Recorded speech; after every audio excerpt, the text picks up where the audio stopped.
Hi అండి, అందరికీ నమస్తే. Welcome to our channel Nikhita's kitchen.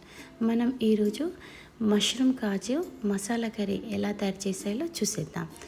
ఈ కర్రీ అన్నంలోకైనా చపాతీలోకైనా చాలా రుచిగా ఉంటుంది. మనం 200 గ్రాముల నేను మష్రూమ్ తీసుకున్నాను. ఒక మష్రూమ్లో నేను 4 పీసెస్లా కట్ చేసుకొని కడిగి పక్కన పెట్టేశాను. మిక్సీ గిన్నెలో 2 పెద్ద సైజు టమాటాలు, ఒక 10 కాజు, మసాలా దినుసులు, జీలకర్ర, 2 లవంగాలు, 4 ఇలాచి, 2 దాల్చిన చెక్క వేసి మెత్తగా గ్రైండ్ చేసుకొని పక్కన పెట్టేశాను.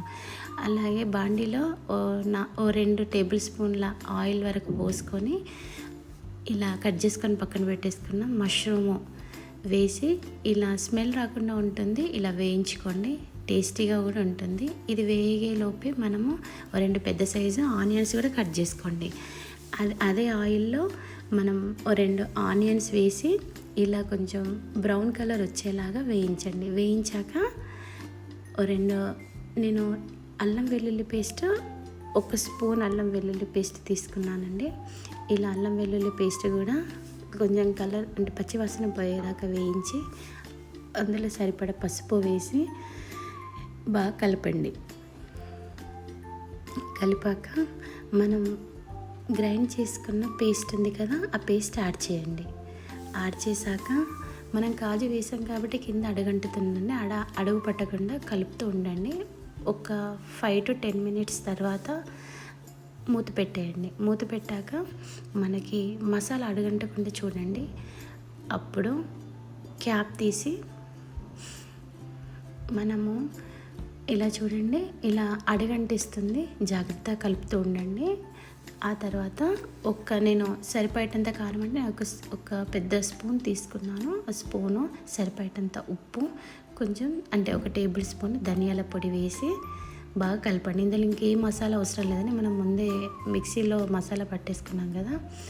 ఇలా కొంచెము మళ్ళీ మూత పెట్టాక అడుగంటకుండా ఉండడానికి ఒకసారి మళ్ళీ తీసి కలపండి. కలిపాక మనం మిక్సీ గిన్నెలో ఇంకా అడుగుకి మసాలా ఉంటుంది కదా, తిప్పండి. వాటర్ పోసి తిప్పాక ఇందులో ఆ వాటర్ యాడ్ చేయండి. యాడ్ చేశాక బాగా కలుపుకొని మూత పెట్టేసేయండి.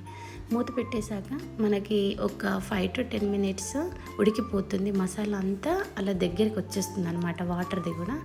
అప్పుడు మనము వేయించుకొని పక్కన పెట్టేసుకున్నాం చూడండి మష్రూమ్స్ తీసుకొని ఇంకా దీంట్లో యాడ్ చేసేసేయండి.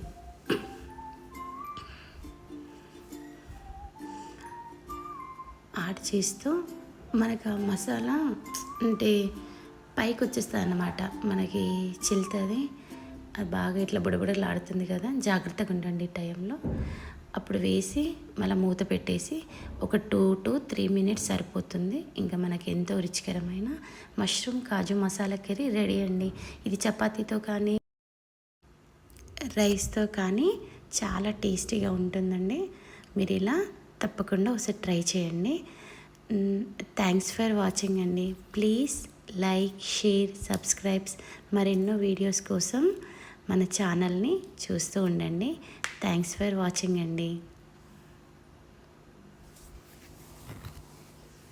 మీరు కూడా తప్పగా ఈ కర్రీ ట్రై చేస్తారని నేను అనుకుంటున్నాను. ఎలా వచ్చిందో కామెంట్ బాక్స్లో మీరు కామెంట్ చేయండి.